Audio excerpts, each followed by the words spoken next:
Hey guys, this is DFD, aka Dark Frozen Depths, back with another Kamihime project video. Now, before I get into this, I do have to point out that there has been some bugs and issues on the Nutaku side of things. I don't necessarily play Jorin or DMM Global, so I'm not sure how much issues they're having. But there's been three major issues, well, two major ones, and one I managed to find on my own. Now, the one I found on my own is the most minor. I guess it's been in the game because I've heard somebody else has gone through it before too. But apparently, when I didn't check my scenes from a previous event or something like that, I had leveled up an Idolin and I did not view her intro scene before selling her.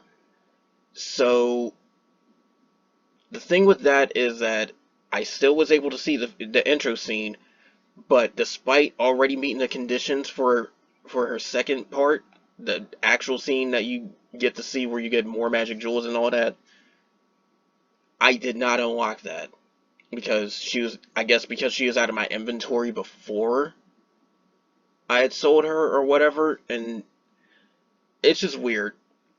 All I know is because of that, just want to put that out there. You may want to make sure you still have the Idoan or well, you probably can't do it with weapons anyways, but you definitely want to make sure you have the Idoan before you try to do anything else. Like get the Idoan, level them up, see both their scenes, and then sell them if you don't plan on keeping them. Because of that one thing. That's a weird issue I've managed to find. Again, somebody else has found it. It might have been in the game for a while. And it really shouldn't be like that because you've already met the conditions. You shouldn't have to do that. But the two major issues. One, and this is a very glaring one too because it seems to make raids worse. Bether Plus, for some reason, it's got such heavy lag spikes and all that because I'm guessing there's so much crap going on, like all these different debuffs and all these different players and everything, because that's a big major part of that fight. But the big thing is that some players are literally getting stuck in it and it completely failing it, and it was given the wrong info. Like it said, one person attempted it when there was like maybe 5 or 10 or however many. And then on top of that, it's just we've nicknamed it Bether Jail, basically, because that's what it's pretty much is acting like, a jail cell. No idea when they're going to fix that, but it is a major thing. On top of that, too, Union Event did not give us our rewards, as far as I know so far. And now, I haven't been on the game since the Union Event ended, because I logged off not too long after. So I don't know if it's fixed as of the time of this video, but again, that's another thing that should be getting fixed at some point too. All I can say is just sit back and wait and see what happens, but me personally, I am kind of irritated that a lot of this stuff tends to happen on global, but that's a whole nother story, and I'm not really going to try and go down that route right now.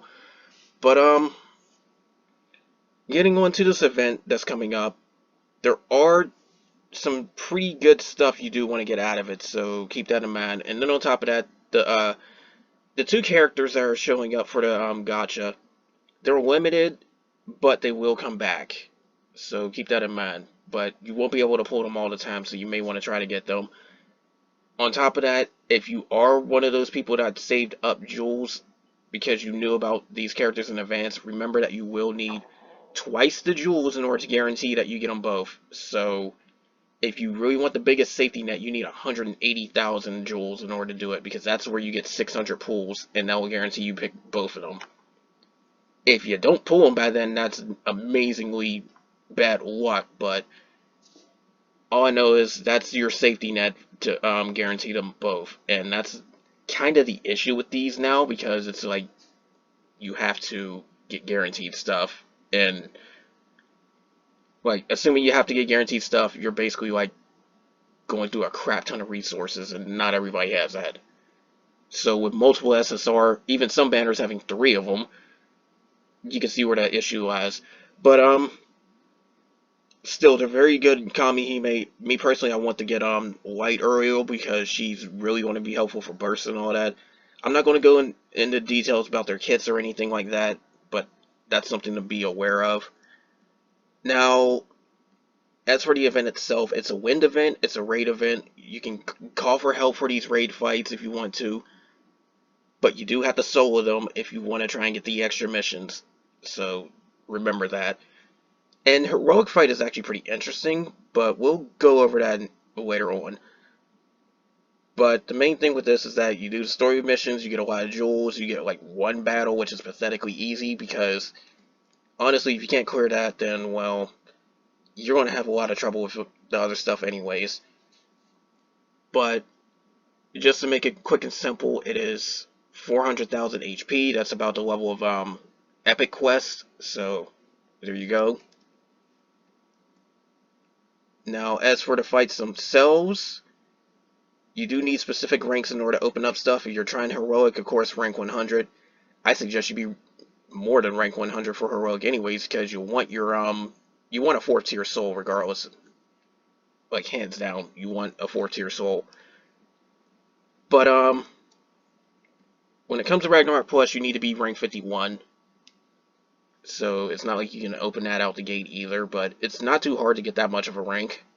So remember that. Now, the fight itself. The big deal with these fights is the fact that they have triggers that will work hand in hand with the burst, the raging burst specifically. The normal burst, everybody just takes AoE damage. Simple, you know how to defend against that if you played this game enough. Not too much of an issue. The issue would be the raging one, combined with the fact that whenever the boss does normal attacks, it will randomly send out criminal debuffs, and those stack. However many you have on your characters determines how much damage they take from the raging nuke, which will increase it the more stacks they have. So that's something you really have to pay attention to if you feel like you're getting overwhelmed trying to reduce the stacks, or simply just block them outright. But either way, that's something to really pay attention to. That's the main gimmick of the fight. You gotta try and keep as many of those stacks off you as possible, or just kill the fight as quickly as possible. The other triggers are just like fixed damage based on years, and they don't really do too much. It's just something there. Consider it like an Easter egg, I guess. But it really isn't going to give you too much help. It's literally only about an extra 4,000 damage, roughly. So, considering that they have millions of HP, that's really nothing. Don't worry about the other triggers. Just worry about the normal attacks and the raging bursts. For the most part, you're fine. Now, Expert has 3 orbs before it uses any bursts, and then it has 5 million HP, which is actually less than normal, because normally it's about 7 million or even upwards to 8 or 9 million. So I know this is a little bit lax compared to some of the other ones, so there you go. Ragnarok's about the same amount of HP, it's 15 million, and that's when 2 orbs start showing up for before it bursts, so pay very close attention to those criminal stacks now. And then Ragnarok's the same as Ragnarok Plus. It's just that Ragnarok Plus has 72 million HP, and of course it hits harder. So really pay attention to your HP and all that. Heroic is the interesting part, though. Now, when it comes to this, that fixed 2,000 damage actually goes to you instead of the boss, and it comes out the gate with that. So you're going to lose roughly about 2,000 HP out the gate, and it's going to debuff your attack power. So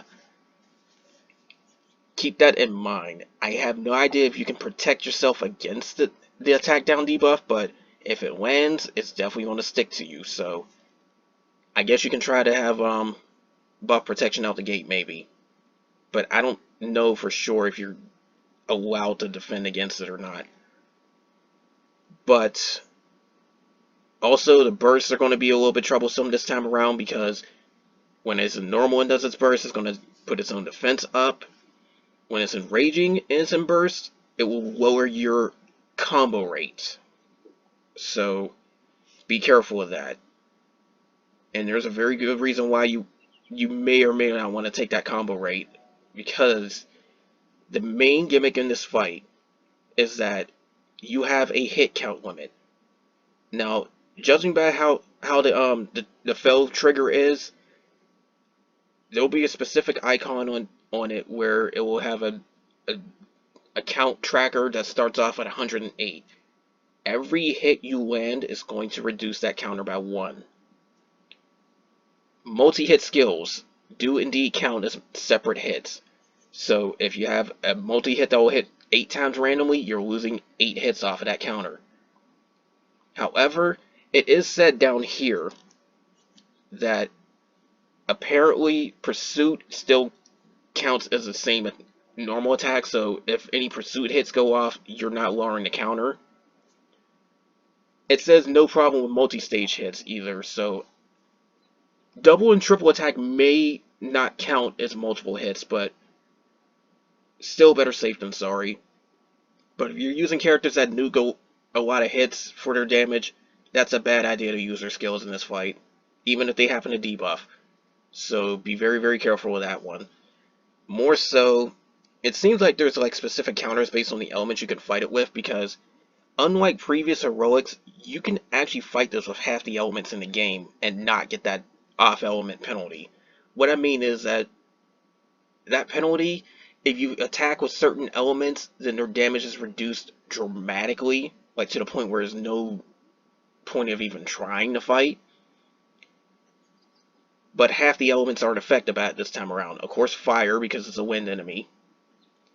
But this time, wind and light are also part of that as well. So if you're using fire, wind, or light, you should be able to attack it normally. However, whoever you use determines a little bit of the fight, because listed here it says that fire is going to have to deal with specific fire resistance that the boss buffs itself with. Wind is going to have countermeasures against attack, like counterattack and rebellion, meaning that given that wind has a lot of access to stuff that boosts its power output as its HP drops, there's countermeasures against that. And with light, since it's got access to vigor, it's going to have countermeasures against that too, which is kind of bad in my case because I run a vigor grid on light, but that's just how it is. And then it says attack power is going to get reduced by the first move. The rate of combos is going to get reduced over time. So you have to be extraordinarily careful in this fight. That's something you really have to pay attention to. Now, the other thing you really do have to pay attention to is that turn count, because should that turn count hit, well, not turn count, hit count, but should that hit count hit 0, instant failure. Just consider it that, because it will become permanently invincible, and every single turn it will spend that 100,000 damage to everyone that you cannot defend against. It will remove your buffs and then hit you with the damage. So you're intended to die if that goes off. So it doesn't matter where you are in a fight, how close you are to winning. If that happens, you've lost. Now to counter all this, the boss only has 100 million HP, which is a lot less than other heroics we've had so far. But it may be more balancing because remember the hit count thing. So you have to deal 100 million damage and 108 hits or less, basically. Because the turn where its count is 0, that's when it's going to be a failure. So you can't kill it by then, that's it. They do say it's possible to solo this with Parashurama on here as well. But the main thing you want to focus on is definitely damage output. Because a lot of the fixed damage from this isn't too much. It's like 2,000. You do, however, have to worry about the 50% trigger, because see, it says half of your HP is going to drop at that point. And of course, you do want to make sure you're protected against the different nukes and triggers and all sorts of stuff like that, because there's quite a bit of them right here. The main thing is trying to make sure that you still do enough damage and survive. But again, you can use fire, you can use wind, you can use light. Just don't use the other 3 elements. Now, as for the rewards, of course, usual stuff applies, but my suggestion, get 300 of each soul. That way you get the 1/10 SSR tickets and all that too. It still gives you a crap ton of magic jewels. You get a lot of gacha pulls, all sorts of stuff for that. But you can even go further beyond that if you want to, so you can get like more upgrade stuff and all that, because there's still like EXP spears you can get randomly. There's more magic jewels you can get randomly. If you happen to need them, refill items, this is a good event to get that. Gems. It's a good replenishment like point for anybody, so grinding more than what you need to is still a thing. Now, the rewards that you're really trying to aim for, the SSR at Doan, definitely one of the better ones for events. You definitely want to get her. She has 40% wind elemental attack, and she ups everybody's combo rate, like the wind combo rate. So your triple attack rate is going to be increased, and your elemental attack is going to be increased. This is a very good combination. On top of that, her base stats are very good. And she also comes with a lightning elemental debuff, meaning that thunder enemies are going to deal less damage from her debuff. So, generally she's good for both main and sub slot for win teams. So this is definitely worth keeping her. Now, when it comes to the weapons, the hammer is fine, unless you can final limit break stuff. So if you're doing ultimate raids, or if you're doing the Guardian raids, you may not even need to worry about this, but it could be a placeholder for you, especially if you already had some Garuda hammers or other wind hammers or something like that. But it's large assault, small defender, it can't final break though. Interestingly enough, if your soul uses it, it will put a rampage and enthusiasm buff on that soul. So what that means is that it's going to up their normal attacks, like really spike it, and then on top of that, give them extra burst gauge for each turn enthusiasms in effect. But the thing with Rampage is the fact that you can't really do anything else but normal attack. Only a few characters have any sort of defense against that. So keep in mind on that one if you put it on your soul. As far as I remember, I think there's only like one soul that's capable of using hammers anyway, like one soul line, but then again, they can work pretty well with it too, so there's that. Now, as for the other stuff, don't worry about the SR or the R weapons or anything like that, because the Grails automatically convert them in order to save space. Just convert them into skill orbs and all that just to save your space. There's no point in upgrading anything past skill level 1 if you're using it as fodder anymore, so do that. Just convert it and keep your inventory space lower. The SR weapons, they're not worth using either because of the fact that you could easily get SSR that can do basically better. So, your choice if you want to fodder them into, say, the upgrade orbs, or if you want to sell them off for weapon shards. You're going to need a lot of weapon shards later on anyways. So, take and pick your approach on that one. Now then, the usual event missions apply. I just don't know what attribute this is, so double check it in game, but if given that it's saying like some green text right here, my guess is that you need to use wind when you try to solo Ragnarok, but I don't know that for sure. Again, double check it. Google Translate's kind of weird with this right now. In the case of Expert, you have to solo it with R Kamihime. And in the case of Ragnarok Plus, just solo it any way you can. Doing all that's going to get you extra raid tickets. That's it.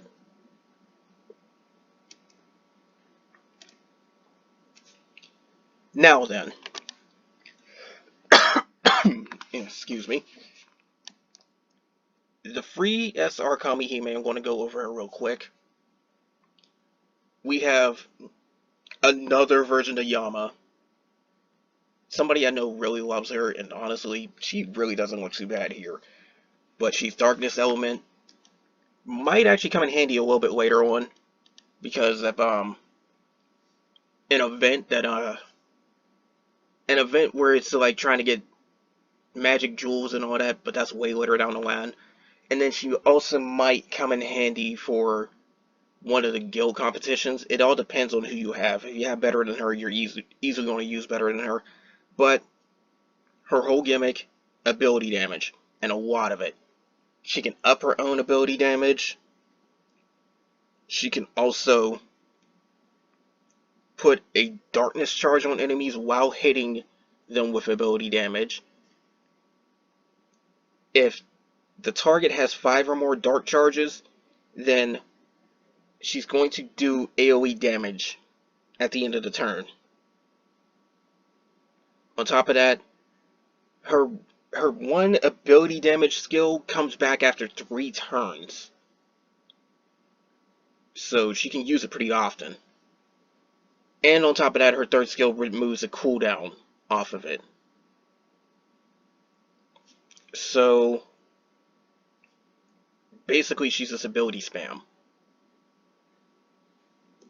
Now, I can't really say too much else about that because that's really her only focus, but there are some situations where she might actually help you out.